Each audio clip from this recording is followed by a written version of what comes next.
Hey YouTube, and welcome back to my channel.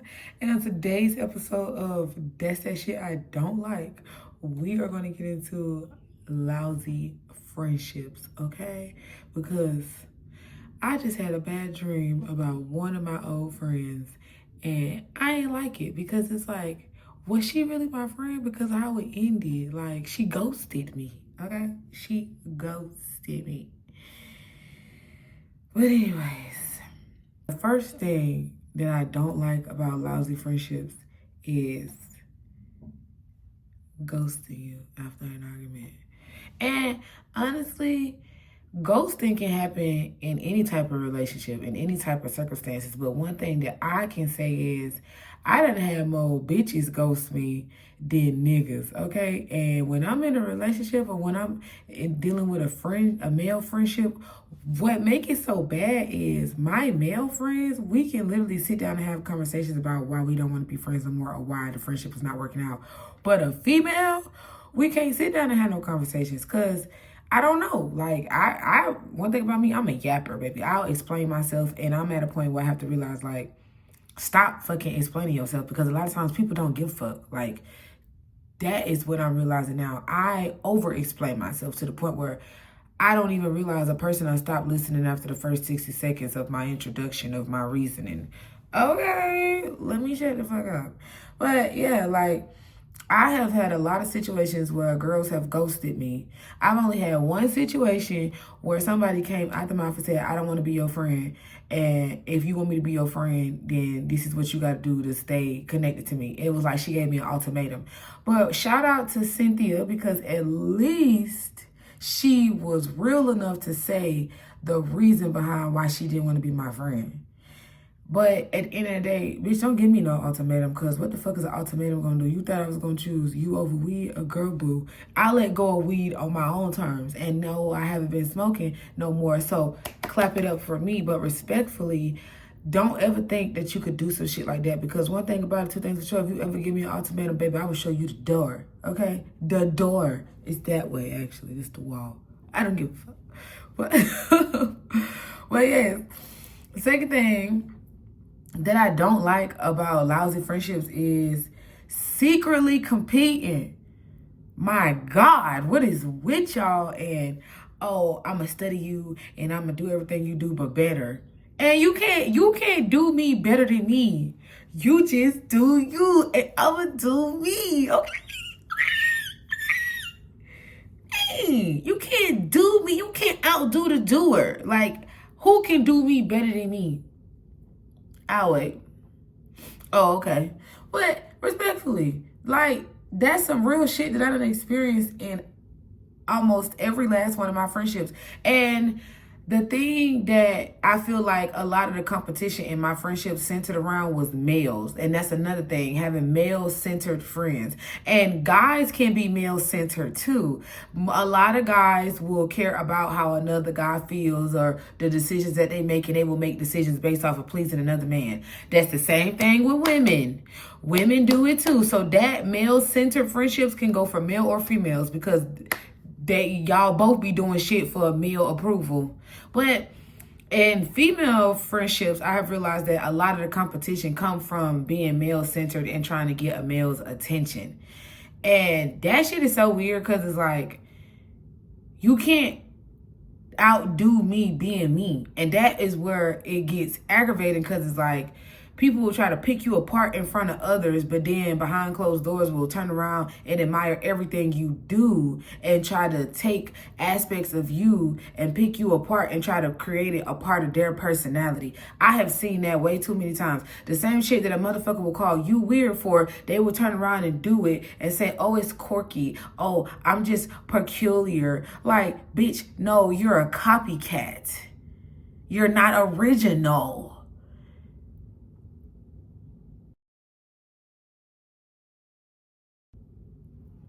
But yeah, I don't like that shit. Like, don't come over here without your own personality. You cannot be my friend if you don't have your own personality, okay? Because I got about 10 personalities. And shit, All of them come out at different times, different experiences. I even got a trauma-based personality, bitch. That's what I chalked up my psychosis to, a trauma-based personality, because that personality is wow. We gonna get into that. We gonna get into my psychosis another time. But I do not like bitches that be competing. Niggas compete too, okay? Let's not just put it on. And niggas can be bitches. Forgive me, YouTube, because I may be cussing too much in this video. But a male can act like a female. And you do not have to be gay to have feminine traits that are toxic in every way and does not benefit you in no form, shape, or fashion. Now, don't get me wrong. Competition is a form of motivation. That's how I see it when it's pertaining to me, because I'll see somebody that's doing better than me and I'll be like, okay, let me get on my shit. Because now I know who I need to be keeping up with, because they setting the tone, they setting the pace for their accomplishments and everything they got going on. That's you inspiring me to get on my shit. And in order for me to understand where I need to be, I have to use you as a goalpost. So in my mind, it's not competition, because I'm not competing with you. I'm competing with myself in order to get to a level that you're on. And that's how I see competition. Other motherfuckers be trying to outdo you and then ostracize you to try to be you. That's not the same motherfucking thing, okay? Okay. Now, another thing, I already said male-centered friends. So basically, secretly competition and male-centered kind of go neck and neck with my friendships. I don't know about nobody else's friendships, but most friendships that I had, bitches want to compete with me because they want a nigga that like me. And, I'm going to get into a good story time on that. I got a good-ass story time about one of my ex-best friends. Anyways, another thing that I do not like about lousy friendships that I don't like in different aspects is when they secretly want to you or be in love with you, okay? Because I have had that happen. Or they try to make you their emotional boyfriend. Now, I've had female friends do that to me, where they can't get no man and they can't find nobody they care about their feelings or willing to cater to them emotionally, so they will use their friend for that. Don't get me wrong. I don't mind being my friend shoulder to cry on, or, we love each other and we doing stuff together. Not sexual stuff. I mean, like spending time together, quality time, because you don't have to be in a relationship for us to value each other on that level. That's literally what friendships is for, a part of community. But it's another thing when a motherfucker wants you to care about them to the point where y'all feel like y'all in a relationship. I don't know if that makes sense, but I remember I had this one friend where she would literally want to sit on the phone all day and talk about her feelings. And they'd be like, okay, girl, I respect your feelings, but it's basically you complaining because you can't get a man.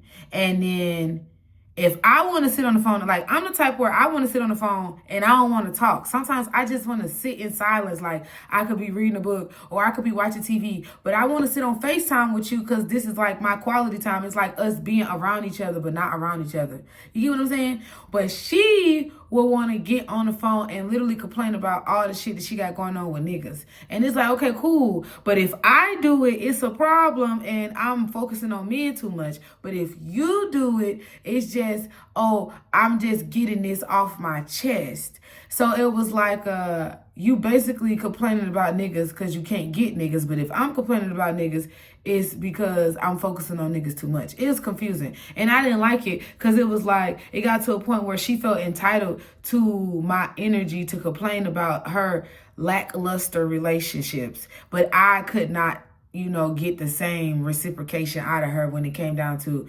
wanting to vent about my mishaps or whatever. Because she had lacklusters. Them niggas weren't talking about shit. I had niggas that was love bombing me, but then also wasn't shit. There's a difference when a nigga ain't talking about shit, like not trying to court you, not interested in you at all, and you just going out of your way to try to prove yourself worthy of their attention. It's another thing when a nigga going out of his way to manipulate you through emotional bombing, or always want to talk to you, always buying you gifts, always taking you out on dates, and then once that honeymoon phase is over, now they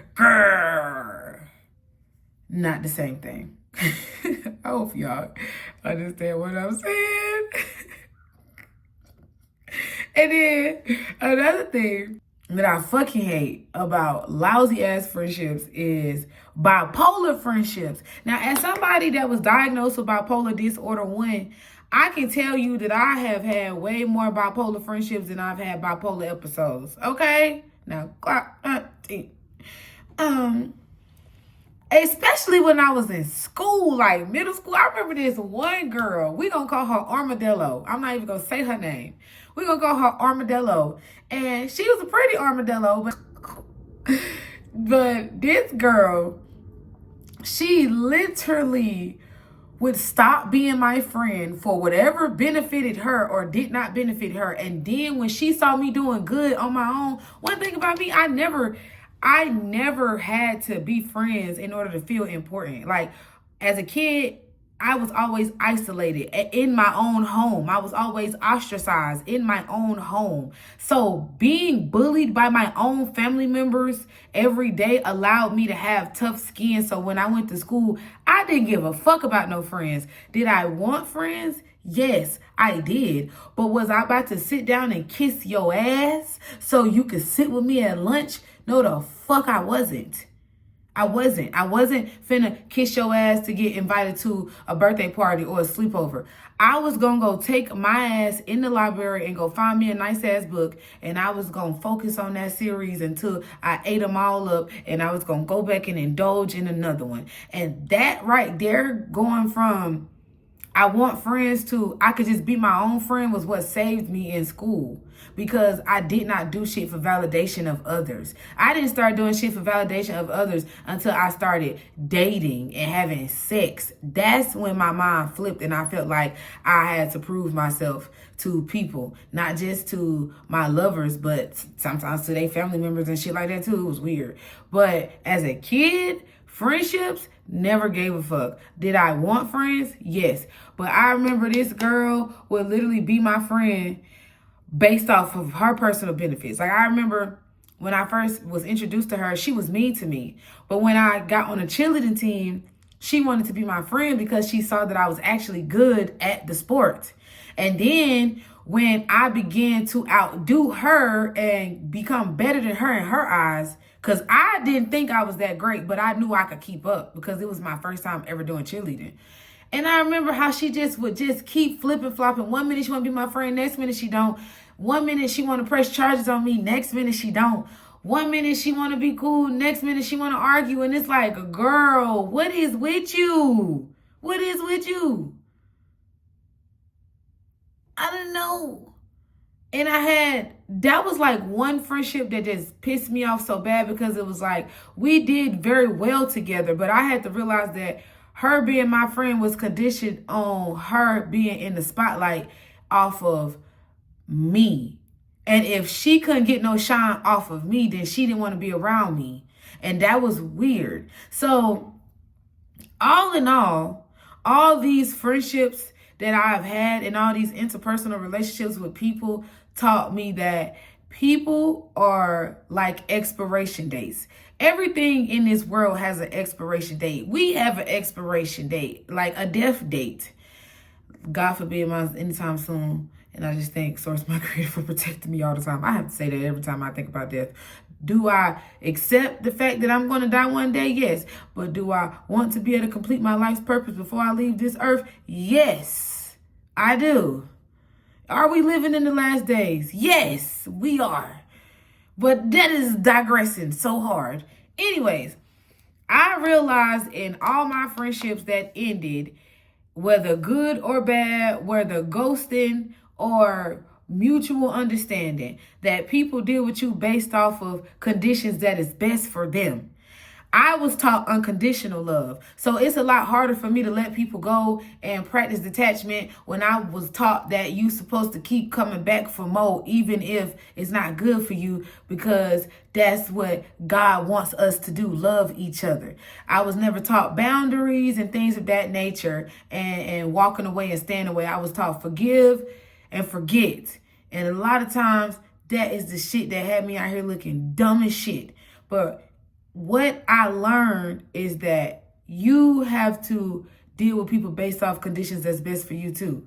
And it doesn't mean you're a bad person. It just means that you have a certain standard for yourself based off your understanding of self.